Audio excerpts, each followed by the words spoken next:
Om Shanti. 9/2/2025 revised अव्यक्तवाणी है 18/1/2004। Heading है world authority के डायरेक्ट बच्चे हैं। इस स्मृति को इमर्ज रख सर्व शक्तियों को ऑर्डर से चला। आज चारों ओर स्नेह की लहरों में सभी बच्चे समाये हुए हैं। सभी के दिल में विशेष ब्रह्मा बाप की स्मृति इमर्ज है। अमृत वेले से लेके साकार पालना वाले रतन और साथ में अलौकिक पालना वाले रतन, दोनों के दिल के यादों की मालाएं बाप दादा के पास पहुंच गई हैं। सभी के दिल में बाप दादा के स्मृति की तस्वीर दिखाई दे रही है और बाप के दिल में सर्व बच्चों की स्नेह भरी याद समाई हुई है। सभी के दिल में एक ही स्नेह भरा गीत बज रहा है, मेरा बाबा।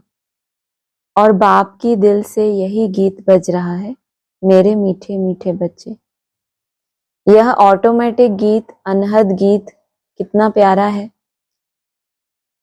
बाप दादा चारों ओर के बच्चों को स्नेह भरी स्मृति के रिटर्न में दिल के स्नेह भरी दुआएं पदम गुना दे रहे हैं।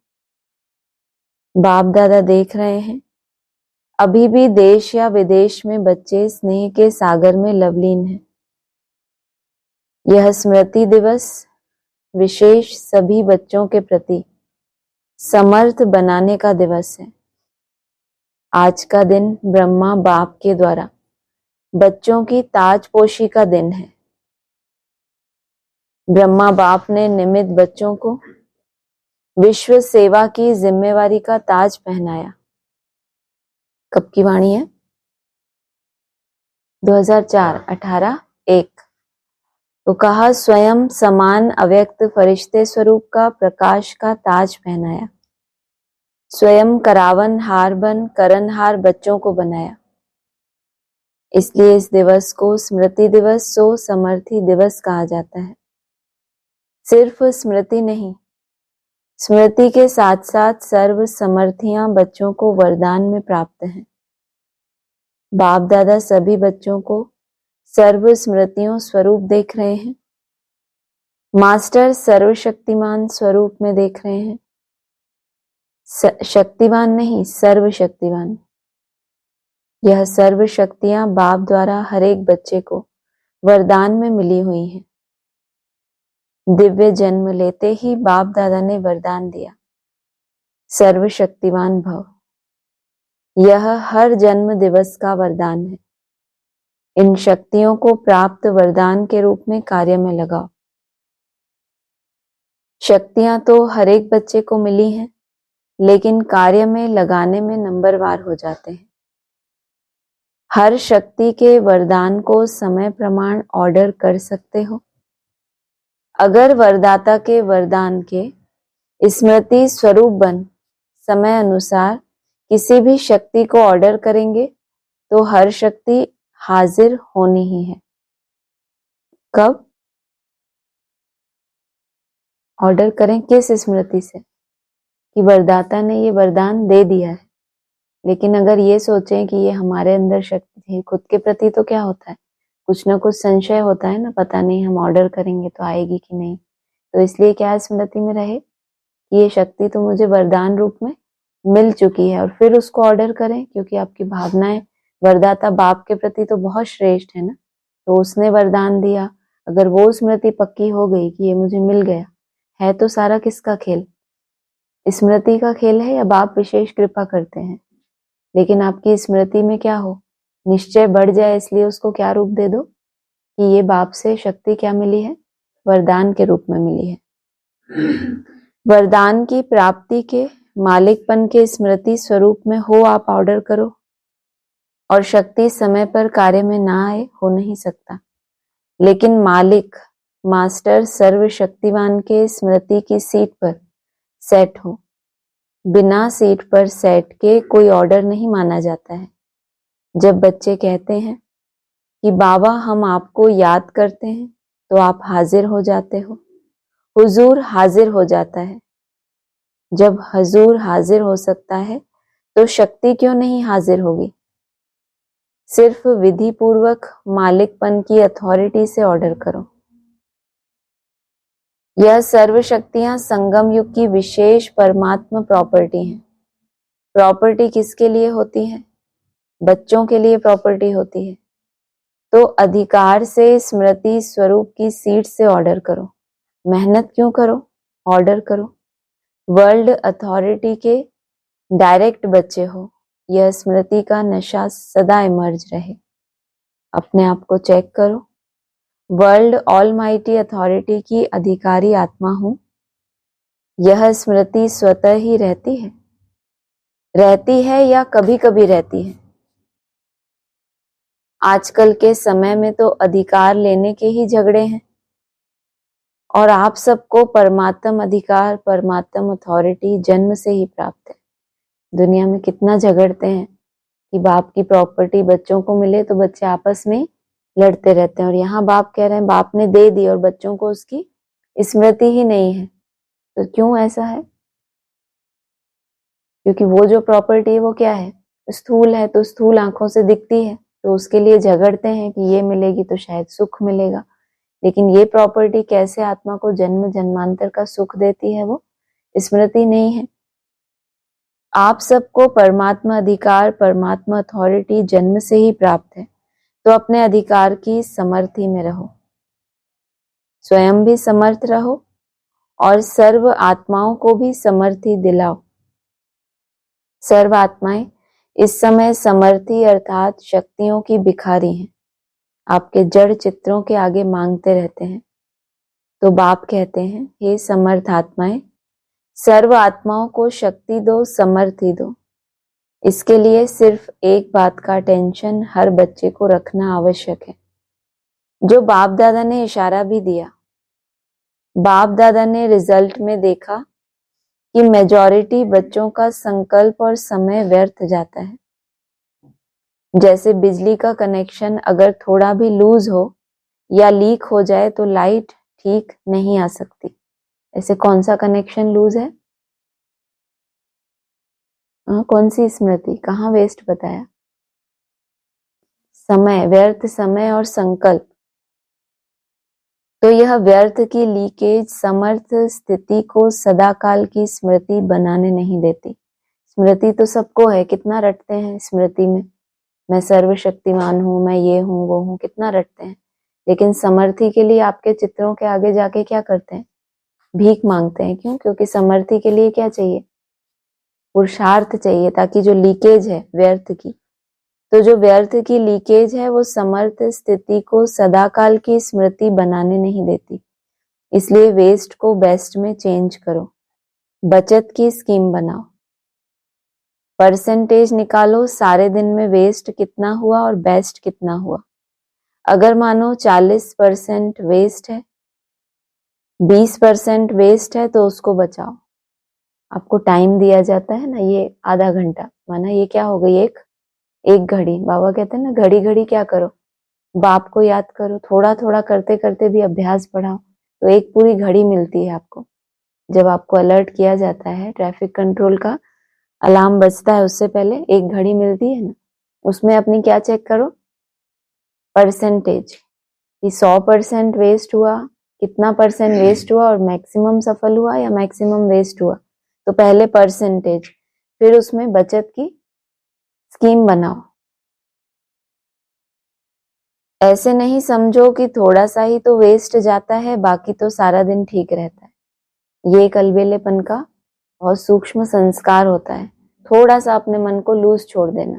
बाबा ने तो कहा है अंदर और बाहर दोनों की क्या नहीं लेना, आपको रेस्ट नहीं लेना। तो अंदर की रेस्ट कैसे लेते हैं? अंदर से कैसे रेस्ट लेते हैं? डिले कर देना, यहाँ कर लेंगे, अभी थोड़ी ना ऐसा है, हो जाएगा। जो टारगेट है कभी हुआ कभी नहीं हुआ, लेकिन उसको क्या करना, हाँ अगले हफ्ते में इसको कर लेंगे। तो इसको क्या करना, अंदर की रेस्ट लेना। आपके पास समय है और बुद्धि में ताकत है कि और पुरुषार्थ कर सकते हैं, तो भी उसको डिले कर देना। ऐसे नहीं कि समझो कि थोड़ा सा ही तो वेस्ट जाता है, बाकी तो सारा दिन पड़ा है। माना थोड़ा टाइम मेरा आलस में चला गया, अलबेलेपन में चला गया, बाकी तो क्या है पीछे, सारा दिन पड़ा हुआ है। तो वो दिन को देख के क्या किया, थोड़ा सा टाइम वेस्ट किया। लेकिन यह वेस्ट की आदत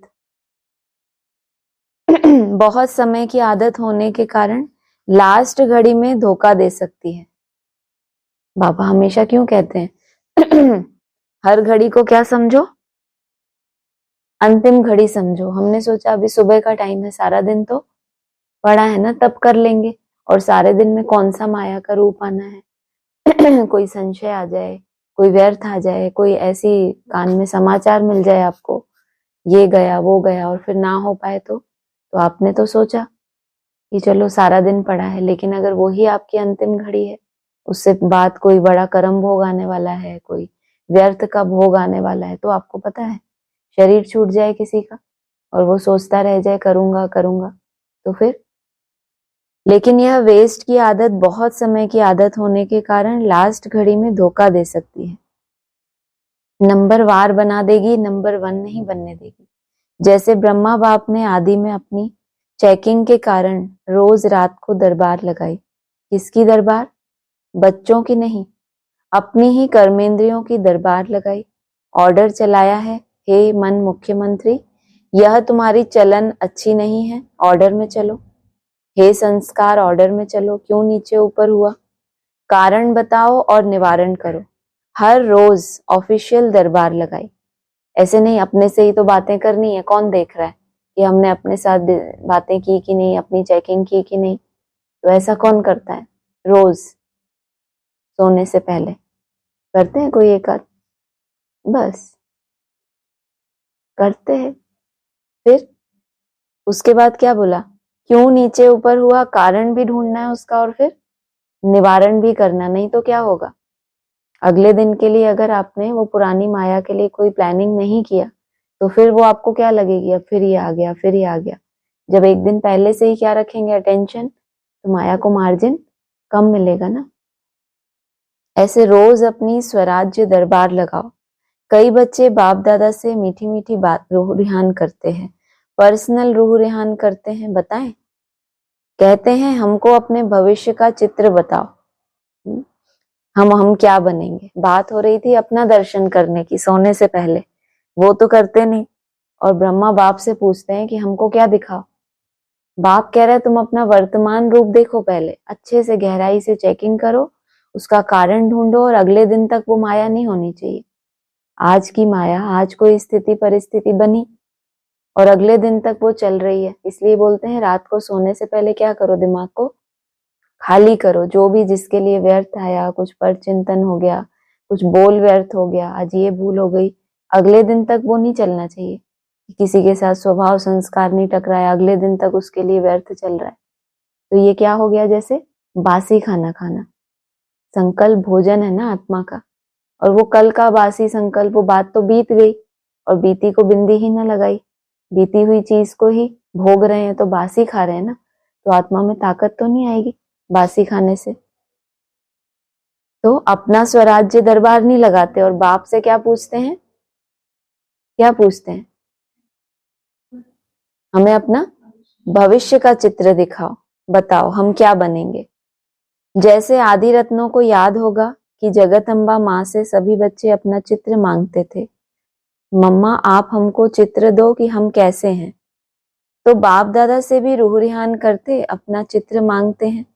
आप सबकी भी दिल तो होती होगी कि हमको भी चित्र मिल जाए तो अच्छा है, होती है दिल कि हमें हमारा भविष्य का चित्र मिल जाए तो अच्छा है, नहीं दिल होती ऐसी, ये वर्तमान का ही अच्छा लगता है टेढ़ा मेढ़ा, नहीं। लेकिन बाप दादा कहते हैं, बाप दादा ने हर एक बच्चे को एक विचित्र दर्पण दिया है। कौन सा दर्पण? हाँ, विचित्र कौन सा? विचित्र तो दिया है। अब आईने में कोई क्या देखता है, दर्पण में चित्र देखता है, और ये कैसा दर्पण है, चित्र के विपरीत। और इसमें देखना क्या है आपको, अपना चित्र, लेकिन वो दर्पण कैसा है, दिखता नहीं है, विचित्र है। वह दर्पण कौन सा है? वर्तमान समय आप स्वराज्य अधिकारी हो ना, हो स्वराज्य अधिकारी हो तो हाथ उठाओ। स्वराज्य अधिकारी हो। अच्छा, कोई कोई नहीं उठा रहे हैं, थोड़ा थोड़ा है क्या? अच्छा, सभी स्वराज्य अधिकारी हो, मुबारक हो। तो स्वराज्य अधिकार का चार्ट आपके लिए भविष्य पद की शक्ल दिखाने का दर्पण है। क्या बोला? ये स्वराज्य अधिकारी का जो चार्ट है ये आपके भविष्य रूप का दर्पण है, ये आपकी शक्ल दिखाने का, आपको भविष्य पद की शक्ल दिखाने का दर्पण है। जितना जितना स्व के ऊपर, किसके किसके ऊपर? मन, बुद्धि, संस्कार और सारी ही कर्मेंद्रियां, ज्ञानेंद्रियां, सबके ऊपर जब अधिकार हो गए तो कहेंगे जितना जितना ये अधिकार की परसेंटेज बढ़ रही है, ये क्या है? आपके भविष्य पद का दर्पण। यह दर्पण सबको मिला हुआ है ना? क्लियर है ना? कोई ऐसे काले दाग तो नहीं लगे हुए हैं ना? अच्छा, काले दाग तो नहीं होंगे, लेकिन कभी कभी जैसे गर्म पानी होता है ना, वह कोहरे के मुआफिक आईने पर आ जाता है। जैसे फागी होती है तो आईने पर ऐसा हो जाता है, जो आईना क्लियर नहीं दिखाता है। नहाने के समय तो सबको अनुभव होगा। तो ऐसा अगर कोई एक भी कर्मेंद्रिय अभी तक भी आपके पूरे कंट्रोल में नहीं है, कंट्रोल में है लेकिन कभी कभी नहीं भी है, अगर मानो कोई भी कर्मेंद्रिय, चाहे आंख है, चाहे मुख है, चाहे कान है, चाहे पांव है, पांव भी कभी कभी बुरे संग के तरफ चला जाता है, तो पांव भी कंट्रोल में नहीं हुआ ना। संगठन में बैठ जाएंगे, रामायण और भागवत की उल्टी कथाएं सुनेंगे, सुलटी नहीं। तो कोई भी कर्मेंद्रिय संकल्प समय सहित अगर कंट्रोल में नहीं है तो इससे ही चेक करो। कोई भी कर्मेंद्रिय किसके सहित? संकल्प और समय के सहित, माना कर्मेंद्रियां तो गई, लेकिन फिर ना संकल्प का अटेंशन रहा, ना कितना समय उस कर्मेंद्रिय ने धोखा दिया वो भी अटेंशन नहीं रहा। तो मन बुद्धि की सहित कर्मेंद्रियों से क्या हुई? भूल हुई। तो इससे ही चेक करो, जब स्वराज्य में कंट्रोलिंग पावर नहीं है तो विश्व के राज्य में कंट्रोल क्या करेंगे? तो राजा कैसे बनेंगे? वहां तो सब एक्यूरेट है, कंट्रोलिंग पावर, रूलिंग पावर सब स्वतः ही संगम युग के पुरुषार्थ की प्रारब्ध के रूप में है। तो संगम युग अर्थात वर्तमान समय अगर कंट्रोलिंग पावर, रूलिंग पावर कम है तो पुरुषार्थ कम, तो प्रारब्ध क्या होगी? हिसाब करने में तो होशियार होना। तो इस आईने में अपना फेस देखो, अपनी शक्ल देखो। राजा की आती है, रॉयल फैमिली की आती है, या रॉयल प्रजा की आती है, या साधारण प्रजा की आती है? कितनी प्रकार की बताई? पहली राजा की शक्ल दिखाई देती है, दूसरी सीधा प्रजा, रॉयल फैमिली की, उसके बाद रॉयल प्रजा, उसके बाद साधारण प्रजा। कौन सी शक्ल आती है? तो मिला चित्र। इस चित्र से चेक करना, हर रोज चेक करना। जैसे वो नारद गए ना नारायण के पास कि मुझे क्या दे दो, अपना अपना स्वरूप दे दो, ऐसा मेरा चित्र हो। तो क्या दिखाया उसको? दर्पण। तो बाप ने भी बच्चों को क्या दिया? स्वराज्य अधिकारी का जो चार्ट है उसमें अपना भविष्य पद देखो, ये दिया दर्पण। इस चित्र से चेक करना, हर रोज चेक करना, क्योंकि बहुत काल के पुरुषार्थ से बहुत काल के राज्य भाग्य की प्राप्ति है। ये जो बहुत काल का पुरुषार्थ, जो चार्ट नोट करते हो, रोज इसको चेक करना, क्या इसमें बढ़ोतरी हुई, क्या ये घटा, कौन से इसमें। और जो ये चार्ट एक अलग चीज हो गई मन बुद्धि की, और रात को जो बाबा कह रहे हैं दरबार लगाना, वो क्या हो गया? वो तो हमारी मन बुद्धि में जो अलबेलापन, जो दृष्टि की भूलें, कर्मेंद्रियों की भूलें, वाचा की भूलें, वो तो नहीं इस चार्ट में नोट करते ना। इस चार्ट में तो क्या करते हो? ये नोट करते हो कि क्या भूल की, ये तो नहीं करते। तो उसके लिए क्या करना पड़े फिर? वो ब्राह्मण तो क्या करते हैं? यही चार्ट नोट करते हैं, किसी को दुख तो नहीं दिया, क्रोध तो नहीं किया, टाइम वेस्ट तो नहीं किया, यही सब नोट करते हैं। और आपको क्या करना पड़े उसके लिए? फिर अपनी रात को सोने से पहले कहाँ कहाँ भूलें हुई, क्या क्या टेंशन में कमी रही, अगले दिन वो नहीं होना चाहिए। अगर आप सोचो कि अंत के समय बेहद का वैराग तो आ ही जाएगा, ऐसा भी होता है ना ब्राह्मण, उनको पता है कि ये साल आएगा तो बहुत वैराग आ जाएगा, तो अंत के लिए क्या कर देते हैं? कोई चीज बहुत दिनों बाद होने वाली है तो उसके लिए अभी से कोई तैयारी करेगा? तो टाइम कॉन्शियस हो गए, छोड़ दिया समय के ऊपर। लेकिन अंत समय आएगा तो बहुत काल हुआ या थोड़ा काल हुआ? अंत समय तो जब आना है तब आएगा ही। उससे पहले आपने कमाई बहुत समय से की है, या जैसे ही पता चला कि अब अंत आने वाला है तब आपने दौड़ लगाना शुरू की? तो बहुत काल तो नहीं कहेंगे ना, तो 21 जन्म पूरा ही राज्य अधिकारी बने, तख्त पर भले नहीं बैठे लेकिन राज्य अधिकारी हो। यह बहुत काल पुरुषार्थ का, बहुत काल की प्रारब्ध का कनेक्शन है। इसलिए अलबेले नहीं बनो कि अभी तो विनाश की डेट फिक्स ही नहीं है, पता ही नहीं है 8 वर्ष होगा 10 वर्ष होगा, पता तो है ही नहीं, तो आने वाले समय में हो जाएंगे। नहीं, विश्व के अंतकाल सोचने के पहले अपने जन्म का अंतकाल सोचो। आपके पास डेट फिक्स है किसकी? अपना अंतकाल सोचो नहीं बोला, अपने जन्म का अंतकाल सोचो कि मेरा प्रत्यक्षता रूपी जन्म किस रूप में होने वाला है। प्रजा के रूप में, साधारण प्रजा के रूप में, रॉयल फैमिली के रूप में। वरना दुनिया को विनाश दिखाने से पहले बाबा कहते हैं अपना विनाश सामने रखो। तुम कब संशय बुद्धि बन जाओ, तुम्हारे सामने ऐसा कौन सा विघन आ जाए, ऐसा कुछ तो नहीं है। पहले अपनी तैयारी देखो कितनी की है। किसके पास पता है कि इस डेट पर मेरी मृत्यु होनी है किसके पास कोई डेट है कि इस डेट पर मृत्यु हो जाएगी? नहीं तो फिर हम अंत को डिले कैसे कर सकते हैं? नहीं है ना, विश्व का अंत तो होना ही है, समय पर होगा ही। लेकिन पहले अपनी अंतकाल सोचो और जगदम्बा का स्लोगन याद करो। क्या स्लोगन था? हर घड़ी अपनी अंतिम घड़ी समझो। अचानक होना है, डेट नहीं बताई जाएगी, ना विश्व की ना आपके अंतिम घड़ी की। सब अचानक का खेल है। और कोई कोई बाबा ने बताया जो अच्छे योगी होते हैं उनको अपना शरीर छोड़ने से पहले ही क्या होता है? साक्षात्कार होता है। बाबा किसी को पर्सनल बैठ के डेट नहीं बताएंगे। कोई पेपर भी होने वाला होगा, जो अच्छे योगी होंगे उनको क्या होगा? टच होगा कि अभी कुछ क्लियर नहीं होगा कि कैसे क्या पेपर होगा, क्या परिस्थिति होगी, लेकिन कुछ मेरा पेपर होने वाला है, ये तो आ जाएगा संकल्प। इसलिए ना आपके अंतिम घड़ी की ना विश्व की डेट बताई जाएगी। सब अचानक का खेल है, इसीलिए दरबार लगाओ।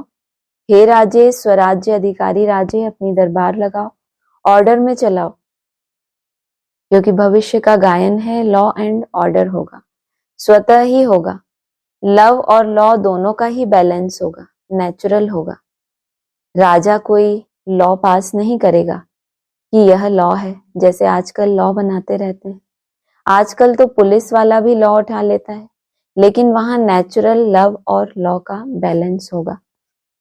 तो अभी ऑलमाइटी अथॉरिटी की सीट पर सेट रहो।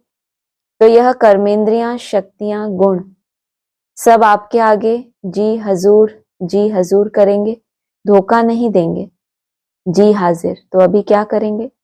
दूसरे स्मृति दिवस पर कौन सा समारोह मनाएंगे? यह हर एक जोन तो समारोह मनाते हैं ना। सम्मान समारोह भी बहुत मना लिए। अब सदा हर संकल्प और समय के सफलता की सेरेमनी मनाओ। सम्मान समारोह मनाना कितना आसान है। युगलों का सम्मान किया, कुमारियों का किया, अधर कुमारों का किया, दूसरों का सम्मान। लेकिन अभी क्या बोला? अभी अपने संकल्प और समय कितना सफल हुआ, वो सफलता की सेरेमनी मनाओ, है ना। जितना हम सफल कर रहे हैं समय को और संकल्प को, उतना क्या होगा? अपने अंदर उत्साह आएगा ना। उत्साह माना ही क्या? उत्सव माना समारोह। यह समारोह मनाओ, वेस्ट खत्म, क्योंकि आपके सफलता मूर्त बनने से आत्माओं को तृप्ति की सफलता प्राप्त होगी। निराशा से चारों ओर शुभ आशाओं के दीप जगेंगे। कोई भी सफलता होती है तो दीपक तो जगाते हैं ना। कोई एक भी अगर अपना समय और संकल्प में क्या हो जाता है, सफल करता है, और उसको क्या मिल जाती है? सफलता। किसी भी संस्कार के ऊपर, कोई भी पुराने अपने आदत के ऊपर जब सफलता मिलती है तो क्या होता है? आशा का दीपक जगता है ना। और जब असफल ही होते जाते हैं, छूट ही नहीं रहा संस्कार, तो उनके अंदर क्या आ जाता है? निराशा। तो आप जब सफलता का दीपक जग जाएगा आपका, मुझे सफलता मिली और आत्मा रूपी दीपक जगा, तो उससे दूसरे में भी उमंग आएगा ना कि जब इसका हो सकता है तो हमारा भी हो सकता है। तो विश्व में आशाओं के दीप जगाओ। हर आत्मा के अंदर कोई ना कोई निराशा ही। निराशाओं के कारण परेशान है, टेंशन में है। तो हे अविनाशी दीपकों, अब आशाओं के दीपकों की दिवाली मनाओ। पहले स्व फिर सर्व। सुना?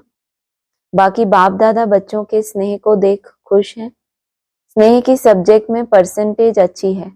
आप इतनी मेहनत करके यहाँ क्यों पहुंचे हो? आपको कौन लाया?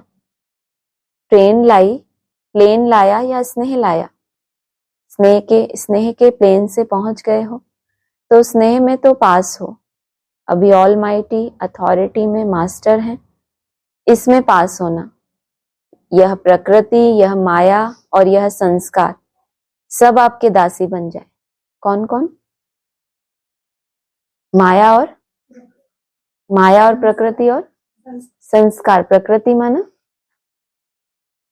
ये आपके स्थूल 5 तत्व, और दूसरा प्रकृति माना स्वभाव संस्कार, और तीसरा जिनके कनेक्शन में रह रहे हैं, जिस वायुमंडल में रह रहे हैं, उनकी भी क्या है? अपनी अपनी उनके भी अपने स्वभाव हैं, अपनी प्रकृति है, तो उनसे भी प्रभावित होते हैं। लेकिन ये सब कुछ क्या हो जाए? आपके सब कुछ क्या हो जाए? अधीन हो जाए। माना आपके पुरुषार्थ में आपने जो अपना लक्ष्य रखा है उसमें कोई भी विघ्न स्वरूप ना हो। तो प्रकृति, माया और संस्कार सब आपके दासी बन जाएंगे। हर घड़ी इंतजार करेंगे कि मालिक क्या ऑर्डर है। ब्रह्मा बाप ने भी मालिक बन अंदर ही अंदर ऐसा सूक्ष्म पुरुषार्थ किया जो आपको पता पड़ा कि संपन्न कैसे बन गया। पंछी उड़ गया, पिंजरा खुल गया। साकार दुनिया के हिसाब किताब का, साकार के तन का पिंजरा खुल गया। किसी को पता ही नहीं पड़ा कि कैसा पुरुषार्थ किया अंदर ही अंदर और कैसे पंछी उड़ गया। पिंजरा खुल गया, साकार दुनिया के हिसाब किताब का, साकार के तन का पिंजरा खुल गया और पंछी उड़ गया। अभी ब्रह्मा बाप भी बहुत सिक व प्रेम से बच्चों को जल्दी आओ, अभी आओ, अभी आओ यह आवाहन कर रहे हैं। तो पंख तो मिल गए हैं ना, बस सभी 1 सेकंड में अपने दिल में यह ड्रिल करो, अभी अभी करो। कौन सी ड्रिल? सब संकल्प समाप्त करो और 1 सेकंड यही ड्रिल करो। ओ बाबा, मीठे बाबा, प्यारे बाबा, हम आपके समान अव्यक्त रूपधारी बने कि बने? बाप दादा ने ड्रिल कराई। अच्छा, चारों ओर के स्नेही सो समर्थ बच्चों को, चारों ओर के स्वराज्य अधिकारी सो विश्व राज्य अधिकारी बच्चों को, चारों ओर के मास्टर ऑलमाइटी अथॉरिटी की सीट पर सेट रहने वाले तीव्र पुरुषार्थी बच्चों को, सदा मालिक बन प्रकृति को, संस्कार को और शक्तियों को, गुणों को ऑर्डर करने वाले विश्व राज्य अधिकारी बच्चों को, बाप समान संपूर्णता को, संपन्नता को समीप लाने वाले देश विदेश के हर स्थान के कोने कोने के बच्चों को समर्थ दिवस का बाप दादा का याद प्यार और नमस्ते। अभी अभी बाप दादा को विशेष कौन याद आ रहा है? जनक बच्ची। खास संदेश भेजा था कि मैं सभा में हाजिर अवश्य होंगी, तो चाहे लंदन, चाहे अमेरिका, चाहे ऑस्ट्रेलिया, चाहे अफ्रीका, चाहे एशिया और सर्व भारत के हर देश के बच्चों को एक एक को नाम और विशेषता सहित याद प्यार। आपको तो सम्मुख याद प्यार मिल रहा है ना? अच्छा, आज मधुबन वालों को भी याद किया। लो यहाँ रख दो। आज मधुबन वालों को भी याद किया। वह आगे आगे बैठते हैं ना? हाथ उठाओ मधुबन वाले। मधुबन की सभी भुजाएं। मधुबन वालों को विशेष त्याग का भाग्य सूक्ष्म में तो प्राप्त होता है, क्योंकि रहते पांडव भवन में, मधुबन में, शांतिवन में है। लेकिन मिलने वालों को चांस मिलता है, मधुबन साक्षी होके देखता रहता है। लेकिन दिल पर सदा मधुबन वाले याद हैं। अब मधुबन से वेस्ट का नाम निशान समाप्त हो। कौन सी सेवा दी? मिलना मिलाना, वो उसमें पीछे रहे, त्याग करे, वो भाग्य तो है ही, बाप के दिल पे नाम है। लेकिन पहले पहले मधुबन में वेस्ट का नाम निशान समाप्त हो। सेवा में, स्थिति में, सब में महान सेवा में साधारणता आ जाती है, लेकिन सेवा में भी और उस समय स्थिति भी कैसी हो, साधारण स्थिति ना हो। तो कहा सेवा में स्थिति में सब में महान, ठीक है ना। मधुबन वालों को भूलते नहीं है, लेकिन मधुबन को त्याग का चांस देते हैं। अच्छा, वरदान है मस्तक द्वारा संतुष्टता के चमक की झलक दिखाने वाले साक्षात्कार मूर्त भव। जो सदा संतुष्ट रहते हैं, उनके मस्तक से संतुष्टता की झलक सदा चमकती रहती है। उन्हें कोई भी उदास आत्मा यदि देख लेती है तो वह भी खुश हो जाती है। ऐसी ऐसी निशानियां पता होनी चाहिए ना, नहीं तो हम वैसे ही खुश हो जाएं, हम तो संतुष्ट ही रहते हैं। कोई भी उदास आत्मा, आपके पास संतुष्टता आई कैसे, कैसे आई? कभी असंतुष्ट हुए होंगे ना, नहीं थे कभी असंतुष्ट, लेकिन बोला अथॉरिटी में रह के उस गुण का, उस शक्ति का ऑर्डर करो। अगर आपने लक्ष्य लिया कि सबसे बड़ा धन कौन सा है, जब आए संतोष धन तो सब धन धूल के समान। जिसके पास संतोष आ जाता है उसको फिर और कुछ चाहिए ही नहीं। लेकिन कोई आत्मा उदास क्यों बनी है, उदास क्यों हुई? अप्राप्ति के कारण। उसको लगता है मुझे अप्राप्ति है, लेकिन बाप कह रहे हैं तुम अभी अभी पुरुषार्थ करो और उसका अभी अभी क्या मिलता है संगम पर। संगम प्रत्यक्ष फल लेने का समय है। अगर नहीं है संतुष्टता, उदासी है, तो क्या है, कहीं ना कहीं माया के दास है। तो अगर वो आत्मा उदास है किस कारण से, कि उसको लगता है मुझे ये प्राप्ति नहीं हुई, जब तक वो दूसरे को अपनी अप्राप्ति का कारण समझती है या भगवान को दोष देती है कि भगवान इनको ज्यादा प्यार करता है, मेरा तो ऐसा ही है, पीछे हूँ, ये है, तो दोषी किसको समझा जा रहा है? दूसरे को, चाहे वो दूसरा भगवान ही क्यों ना हो, चाहे फिर कोई स्थितियां, परिस्थितियां, कोई कारण, कोई व्यक्ति, कुछ भी हो सकता है। जब उसका अटेंशन स्व के ऊपर आएगा कि मेरे ही करने में देरी है, बाकी ये आत्मा भी तो साथ में ही है ना, लेकिन ये क्यों संतुष्ट है और मैं क्यों असंतुष्ट हूँ। जरूर हमारे समय को जो सफल करना है उसमें हम अपनी पूरी ताकत नहीं लगा रहे। हम किससे असंतुष्ट हैं वास्तव में? स्वयं से। लेकिन स्वयं की चेकिंग उतनी नहीं है तो हम दोष किसको देते हैं? बाहरी चीजों को दोष देते हैं। ये मेरा कर्म भोग है, ये व्यक्ति के स्वभाव टकराते हैं, ये मेरा है, बहुत कुछ ऐसा है। लेकिन कहीं ना कहीं जब भी असंतुष्टता होती है तो आत्मा स्वयं से ही होती है। अगर वो बहुत अच्छी मेहनत करे, बहुत अच्छी मेहनत, और परिस्थितियां अपनी जगह हैं, और उसको दिन के अंत में खुशी ना मिले, संतुष्टता ना मिले, ये हो नहीं सकता, क्योंकि वो आत्मा करने में असमर्थ है, इसीलिए क्या है, असंतुष्ट। तो कहा उदास आत्मा किसी संतुष्ट आत्मा का चेहरा देख ले तो वह भी खुश हो जाती है, उसकी उदासी मिट जाती है। जिसके पास संतुष्टता की खुशी का खजाना है, माना उस संतुष्टता में भी वो खुश है, ऐसे नहीं जो मिला ठीक है संतुष्ट हो गए, ऐसे तो सबको ही संतुष्ट होना है, जितनी मेहनत की चलो, लेकिन अपना लक्ष्य लेके उस संतुष्टता की भी उसको क्या है, खुशी है। खुशी किस आधार से हुई है? कोई ना कोई प्राप्ति हुई है। प्राप्ति किस आधार से हुई है? उसने पूरा संकल्प समय जो बाप ने कहा वो उसने किया। तो बाप का ऐसे बच्चा जो बाप की पूरी पूरी बात माने, उसको क्या मिलता है? बाप की दुआएं मिलती हैं ना। सेवा में भी बाप क्या कहता है, जब सेवा करते हो एक दूसरे की तो क्या मिलता है? निस्वार्थ सेवा करोगे तो क्या मिलेगा? दुआएं। जब आपस में एक दो की दुआएं मिलती हैं तो बाप का जो मिशन है, बहुत बड़ा मिशन है, सारे विश्व का परिवर्तन करना, और आप उसमें निस्वार्थ भाव से अपने मन की शक्ति, संकल्प शक्ति लगा रहे हो, तो कितनी दुआएं मिलती होंगी। तो ऐसा हो सकता है कि खुशी ना हो। तो कहा जिनके पास संतुष्टता की खुशी का खजाना है, उनके पीछे स्वतः ही सब आकर्षित होते हैं। उनका खुशी का चेहरा चैतन्य बोर्ड बन जाता है। इसलिए आपको कोई नई दुनिया में क्या बोला, ना कोई झंडा ना कोई बोर्ड होता है। आत्माओं के चेहरे क्या बन जाते हैं? चैतन्य बोर्ड। भले वो बोर्ड बनने में समय लगे, तब तक नहीं लगाएंगे, लेकिन जब लग गया तो कैसा है ये? अविनाशी बोर्ड, जो अनेक आत्माओं को बनाने वाले का परिचय देता है।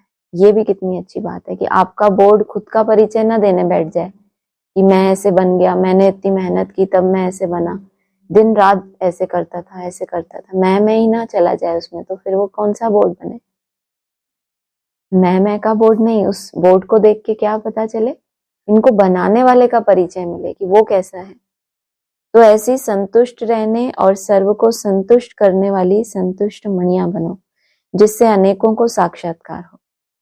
ना चाहते हुए भी, ना भी उनकी वृत्ति आपके प्रति पॉजिटिव हो, उनको देखते से ही, क्योंकि आपके चेहरे में क्या है, जो पहले संतुष्टता नहीं थी, लेकिन अब आप कैसे हो गए, संतुष्टता। वो कहने की जरूरत नहीं है कि जो हमसे ऐसे हैं तो हम बताएं कि हम पहले ऐसे थे। अब बताने से पहले ही क्या हो, उनको आपके वाइब्रेशन से वो चमक महसूस हो। स्लोगन है, चोट लगाने वाले का काम है चोट लगाना, और आपका काम है अपने को बचा लेना। चोट लगे फिर उसको ठीक करें, ये नहीं होना चाहिए। क्या है, चोट लगने से पहले ही खुद को क्या कर देना, बचा देना। चाहे माया हो, चाहे प्रकृति हो, चाहे आपके संस्कार हैं, चाहे कोई कोई ऐसी स्मृतियां हैं। माया को भी पता है कि ये स्मृति अगर इसके अंदर आ गई तो ये कहाँ चली जाएगी, डाउन में चली जाएगी, हीन भावना में चली जाएगी। तो वो कई कई तरह की स्मृतियां देती है आपको, प्रलोभन देती है कि इस संकल्प में फंस जाए। किसी को परचिंतन करने की आदत होती है, उसके सामने वही वही परिस्थितियां आएंगी बार बार। किसी को परचिंतन में इतना कोई इंटरेस्ट नहीं आता, वो अपने प्रति उसको कुछ नेगेटिव दिखे तो वो डाउन हो जाता है। तो उसको अपना ही कुछ ऐसा रूप दिख जाए, अपने चार्ट में कुछ डाउनफॉल दिख जाए तो वो उसमें बिजी हो जाए। माना किसी ना किसी रूप से वो क्या करना चाहती है, आपको अपने उस यात्रा से हटाना चाहती है। चाहे प्रकृति का रूप हो, चाहे माया का रूप हो, चाहे आपका ही कोई संस्कार हो। अव्यक्त इशारे हैं, जैसे नारियल को तोड़कर उद्घाटन करते हो, रिबन काटकर उद्घाटन करते हो। करते सब कुछ हद में है, वो दुनिया वाले करते क्यों है हद में, क्योंकि आपने क्या किया, बेहद में। और ब्राह्मण ही क्या करने लगे, हद में नारियल तोड़ते हैं ना, हद में रिबन काटते हैं। तो फिर बाप को उनको फिर समझाना पड़ता है कि अरे वो जो तुम हद में करते हो उसका तो ये बेहद है। जबकि तुम्हारे बेहद के कारण दुनिया क्या करती है, हद में फॉलो करती है। जैसे नारियल तोड़कर उद्घाटन करते हो, रिबन काटकर उद्घाटन करते हो, ऐसे। ये तो रोज ही बोलने लगे ऐसे। एक मत बोलो, एक मत, एक बल, एक भरोसा, और एकता की रिबन काटो। और फिर सर्व के संतुष्टता प्रसन्नता का नारियल तोड़ो। जो प्रसन्नता संतुष्टता अंदर अंदर क्या हो रही है, गर्भ के अंदर इकट्ठी हो रही है ना। नारियल को तोड़ो ना तो अंदर अंदर क्या होता है, पकता है ना, उसका रस तैयार होता है, उसमें फल तैयार होता है। फिर अगर जब भरपूर हो जाए, लगे कि पक गया, तो फिर क्या करो, उसको तोड़ो, माना उसमें जो है सार वो बाहर आए। यह पानी धरनी में डालो और फिर देखो सफलता कितनी होती है। साधारण पानी धरनी में डालो और वो जो नारियल है, कौन सा नारियल बताया, सर्व की संतुष्टता और प्रसन्नता का नारियल तोड़ो। तो क्या हो, फिर वो पानी कहाँ डालो, धरनी में डालो। कितना मेहनत होती है नारियल को बनने में, मालूम है कितना समय लगता है, उसका झाड़ खड़ा होने में ही कितना समय लग जाता है। उसको कितनी नमी चाहिए, इतनी नमी चाहिए, और किसी फल को नहीं चाहिए। उसको तो क्या चाहिए, नमी ही चाहिए। तभी तो इतना श्री फल कहा गया है उसको, श्रेष्ठ ते श्रेष्ठ फल। और फिर उसके अंदर जो तैयार हुआ पानी, आपने तो पानी डाला, लेकिन फिर उसके अंदर पानी आ गया। सोचो आप तो नीचे डाल रहे थे और पानी ऊपर जाते जाते कहाँ पहुंच गया, और कैसा रूप धारण कर लिया, अमृत का रूप हो गया ना। वो तो आपने साधारण जल डाला था, और उसके अंदर का जो पानी होता है उसको क्या करते हैं, शिवलिंग पे भी चढ़ाते हैं ना उसको, तो अमृत का रूप हो जाता है वो। तो फिर उस पानी को धरती पे डालो, फिर देखो कितनी सफलता होती है। बहुत काम है।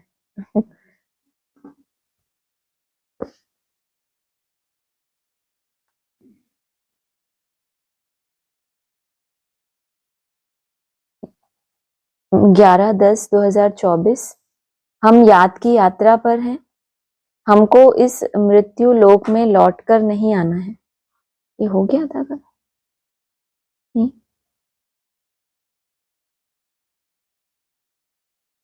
ये हुआ है कल।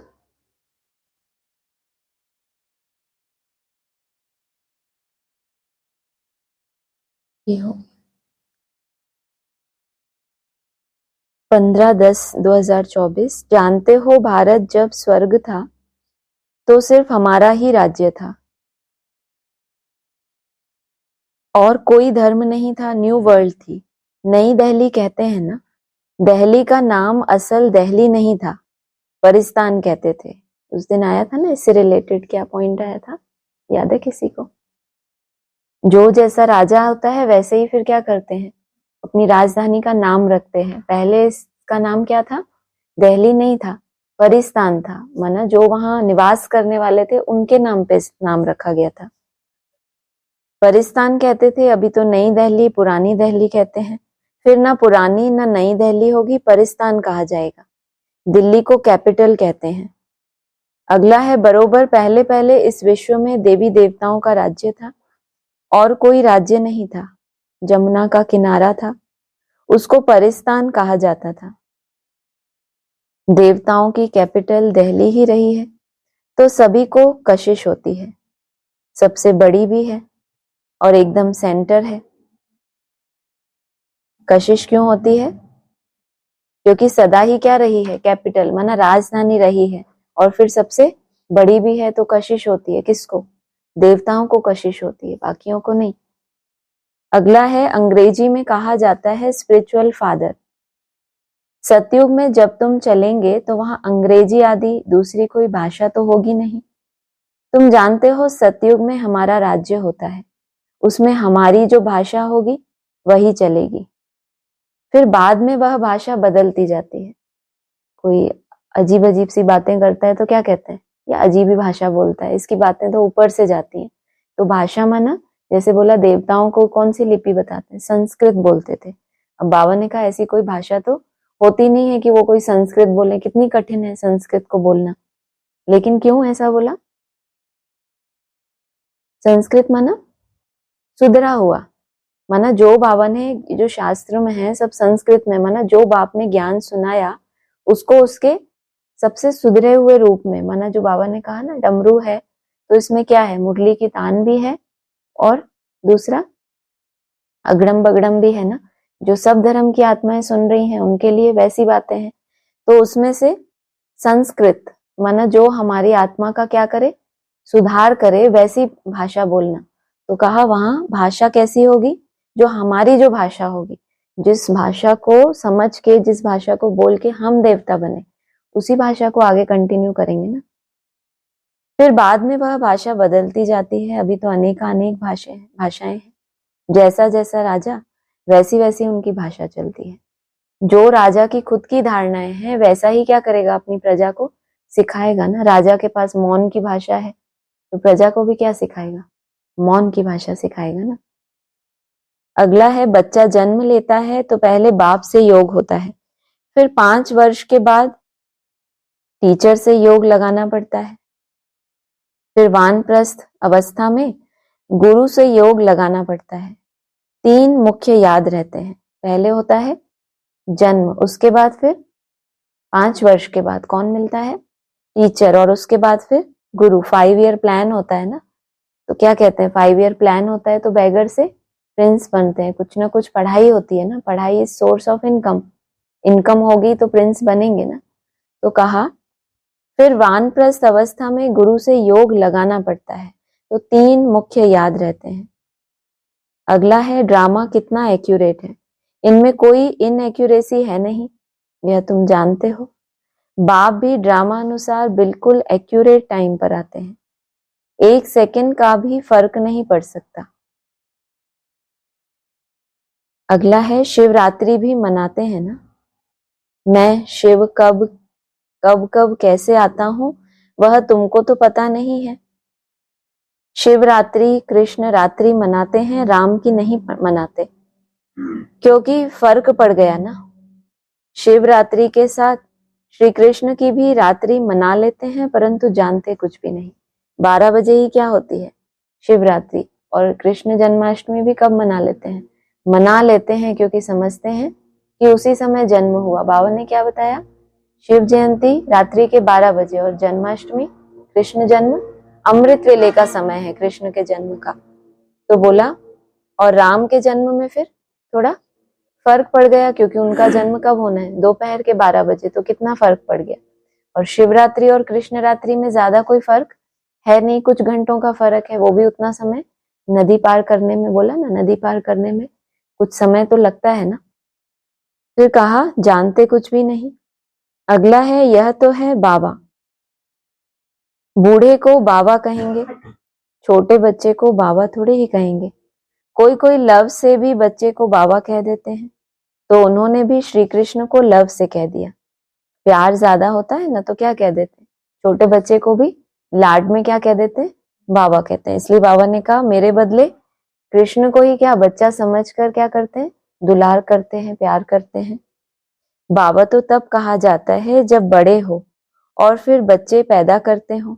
श्री कृष्ण खुद ही प्रिंस है, उनको बच्चे कहाँ से आए। बाप कहते ही हैं मैं बुजुर्ग के तन में आता हूँ। शास्त्रों में भी है, परंतु शास्त्रों की सब बातें एक्यूरेट नहीं होती। कोई कोई बात ठीक है। ब्रह्मा की आयु माना प्रजापिता ब्रह्मा की आयु कहेंगे, वह तो जरूर इस समय होगा। माना ब्रह्मा और प्रजापिता ब्रह्मा दोनों ही क्या है, ब्रह्मा की आयु सो प्रजापिता ब्रह्मा की आयु, माना इनका मृत्यु लोक का जो समय है वो समाप्त होता है। जैसे 76 के लिए बोला था, मृत्यु लोक किसका किसका समाप्त हुआ उस समय। ब्रह्मा बाबा लौकिक जन्म हुआ 1876 में, तो 1976 में 100 वर्ष में ब्रह्मा का मृत्यु लोक समाप्त हो जाता है। और प्रजापिता ब्रह्मा के लिए भी कौन सी डेट है, वही डेट बताई है ना। वह तो जरूर इस समय होगी। ब्रह्मा की आयु मृत्यु लोक में खत्म होगी। यह कोई अमर लोक नहीं है, इनको कहा जाता है पुरुषोत्तम संगम युग।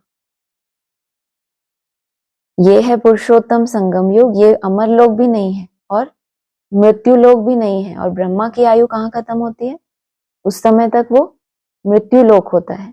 कृष्ण का जन्म कहाँ दिखाते हैं, कंस की जेल में दिखाते हैं ना। मना है कैसी, कंसपुरी, कृष्णपुरी तो नहीं है। कृष्णपुरी अर्थात अमरलोक, माना वहां ट्रांसफर हो गए तब उसको कहेंगे अमरलोक। 16-10-24 का है। जो भी सब देहधारी हैं सब स्टूडेंट हैं। पढ़ाने वाला है विदेही, यह उनकी देह नहीं है। खुद विदेही है, यहाँ आकर देह धारण करते हैं। देह बिगर बच्चों को पढ़ाएं कैसे। सभी रूहों का वह बाप है, भक्ति मार्ग में सब उनको पुकारते हैं। बरोबर रुद्रमाला सिमरते हैं।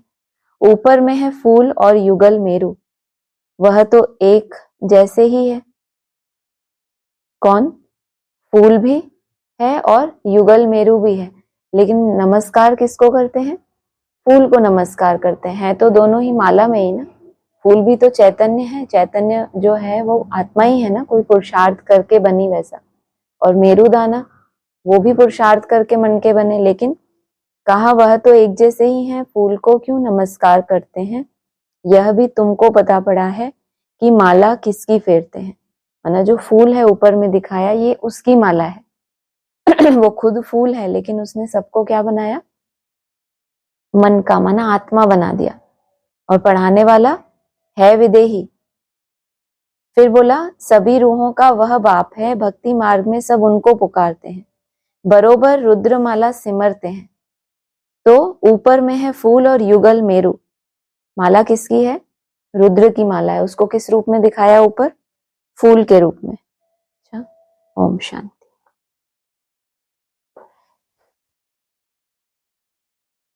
हाँ जी, ऑनलाइन है किसी का कुछ।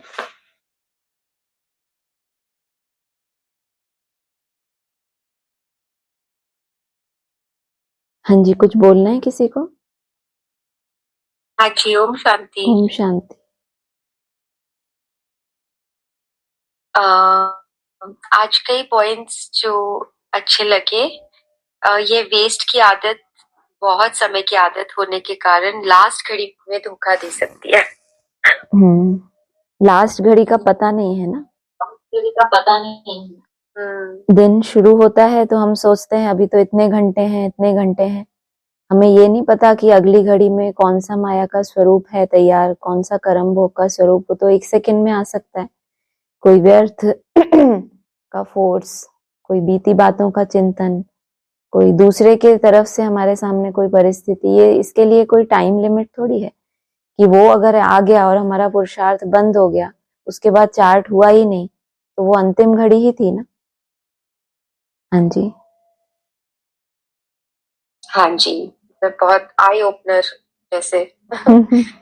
और एक और बहुत अच्छा पॉइंट है कि सम्मान समारोह तो बहुत मना लिए, अब सदा हर संकल्प और समय की सफलता की सेरेमनी में। हाँ जी। इतनी बड़ी बात।